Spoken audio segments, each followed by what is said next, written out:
Welcome back, listeners. Thank you for tuning into the podcast today. If you enjoyed the story, then please be sure to like and subscribe on Spotify, iTunes, and all your other favorite podcatchers. Be sure to tell a friend, tell a stranger, rent a billboard, and advertise how much you loved me. And who am I? My name is John Brasser Jr., and these are strange and dreadful things. Mabel Moore stared out the window of her St. Louis hotel room, watching the people pass by on the street below. There were so many of them that looked so happy. Every time she saw someone smile, it hurt her a little. Mabel wasn't sure if she would ever be happy again. Standing, she turned and began to pace the room. How had she gotten herself into this mess? She had met Arthur Moore when she was younger in Billings, Missouri, but hadn't seen him in years. Then, 6 months ago, she had run into him again at her new home in Springfield in early 1912. He had started courting her then, trying to be charming and sweet. Mabel honestly hadn't ever really liked him, but for reasons that she had never quite understood, had kept seeing him. She never expected anything serious to come from it, and she couldn't really see the harm from a little playful courting. When it was time for her to come home, Mabel had left and the two had happily gone their separate ways. Then, 3 months later, she was visiting a friend in nearby St. Louis. Much to Mabel's surprise, Arthur had shown up wanting to see her. They resumed their playful courtship, and he began to tease her about getting married. She was old enough to get married. She was 21 after all. But she didn't really want to marry him. But Arthur persisted. He told her that it would be fun. It wouldn't really be for real. It'd just be a joke. Finally, after a few days of his constant badgering, Mabel agreed. They had a small ceremony with a local minister. Just like 3 months prior, Mabel returned to her parents' home in Springfield like nothing had ever happened. Arthur didn't come back with her and went his own separate ways again. Still, it nagged at her for weeks. It seemed almost like a dream. Some days she questioned if it had ever happened at all.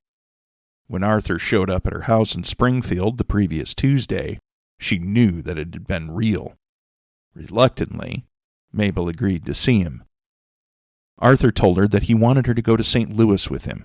She told him that she didn't want to go, but he kept insisting. He told Mabel that he had been doing well for himself. Arthur explained that he had been working as a car salesman and was making about $200 a month, roughly equivalent to just under $6,400 in today's currency. He said that he had a nice car and that he had already put a good amount of his earnings in a growing bank account. It would be more than enough to sustain the two of them in a very comfortable lifestyle. It all sounded good enough, Mabel had thought. And they were married, at least she thought they were. With a sigh, she agreed to go with him. The next day, she boarded a train and made the trip to St. Louis. The couple stayed at the Mosier Hotel in the downtown part of the city. It didn't take long for Mabel to find out that everything that Arthur had told her had been a lie. Chris wasn't a salesman. He was a mechanic, bringing in half of what he said he did. There was no fancy car or big bank account. All the dreams that Mabel had built up in her head to talk herself into coming to St. Louis in the first place were shattered. On Friday morning, Arthur told her that he wanted the two of them to go to Chicago. But this time, Mabel defied him. She was tired of his lies. She didn't care if he was her husband or not. She wasn't going to follow him blindly around the country as he fed her one lie after another. Mabel told Arthur that she wasn't going and that she just wanted to go home. He got angry, and the two had a huge argument. He tried his best to get her to concede to his demands again, but Mabel wouldn't give in. Finally, Arthur packed up his suitcase and left. Mabel was stranded there. She had no money, no food. He had even taken most of her clothes in the suitcase. Mabel didn't know what to do. She had spent the rest of the day in her room, trying to figure a way out of her situation. By noon she was hungry, so she begged one of the hotel maids for 30 cents. The maid felt sorry for her and gave it to her. In 1912 it was enough to buy her a meal, but little else. By that night, Mabel had concluded that there was only one way out of her predicament. She would have to take her own life. Approaching one of the hotel bellboys, she asked to borrow a dime. They readily gave it to her. Leaving the hotel, Mabel went to a nearby drugstore and asked for a bottle of chloroform. Chloroform was a commonly used form of anesthesia in the early part of the 20th century. The usual method for administering it was to pour some of it into either a cloth or a sponge, then hold it over the patient's mouth and nose so that they inhaled the vapors from the chemical. The drug would render the patient unconscious, allowing the doctor to perform whatever procedure was needed. However, if the cloth was left in place for too long, the chloroform would very easily paralyze the patient's respiratory system and cause them to suffocate. It took a great deal of training and skill to learn how to give just the right dose, and several patients had died this way. Deaths from chloroform poisoning received a lot of publicity, which allowed the side effects of the drug to be widely known. Mabel might not have known the particulars of how the drug killed, but she did know that it would. Walking back to the hotel, she went up to her room and began to write a letter to her mother, explaining everything.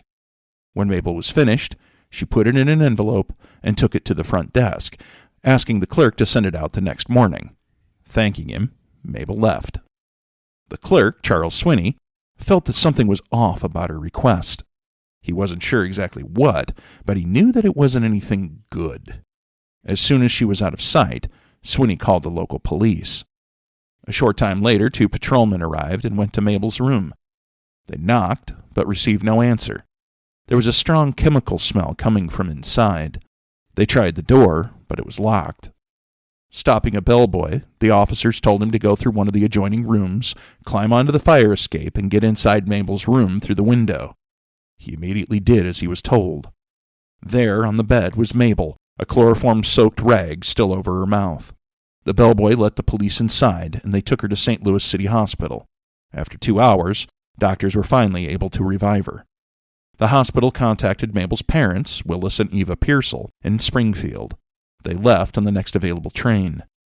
Once they confirmed their daughter was okay, Willis talked to police about what had happened. He explained that Mabel was his oldest daughter, and that her health could be fragile at times. She also had a very nervous disposition, which meant that her mental health could also be delicate. When asked about Moore, Willis explained that they had first met Moore several years before when they were living in Billings, Missouri. Moore had shown a keen interest in seeing Mabel then, but Willis made it very clear to him that he didn't approve. At the time, Moore had been 24, and Mabel had just turned 14. Eventually, Moore went his own way, and Willis considered the issue resolved. He had no idea that Moore had been talking with Mabel in Kansas City, let alone that they had gotten married. Willis hadn't seen him until the previous Tuesday, when Arthur had stopped by the house. He said that he was on his way to Chicago and needed to see Mabel. While talking to Willis, Arthur said that he would regret treating him so badly. He was going to marry Mabel no matter what Willis or Eva said, and he would find a way to get back at them for their mistreatment. Willis told them that he had no idea that Mabel had gone to St. Louis to meet Arthur. He and Eva knew that she had left town, but had assumed that she had gone to visit her aunt and uncle in Kansas City. They had invited Mabel to go with them on a trip to California, but she had never said if she was going or not. When she had left, it seemed like she had made up her mind and gone. Mabel was of age and was more than capable of making her own decisions. Willis believed that everything that had transpired in St. Louis was Arthur's way of getting revenge. Police seemed to agree and began to look for him. Unfortunately, they were never able to find him. However, Mabel was able to make a full recovery. She came away healthy and a little wiser. A few years later, she remarried and lived a long and full life. You have been listening to Strange and Dreadful Things.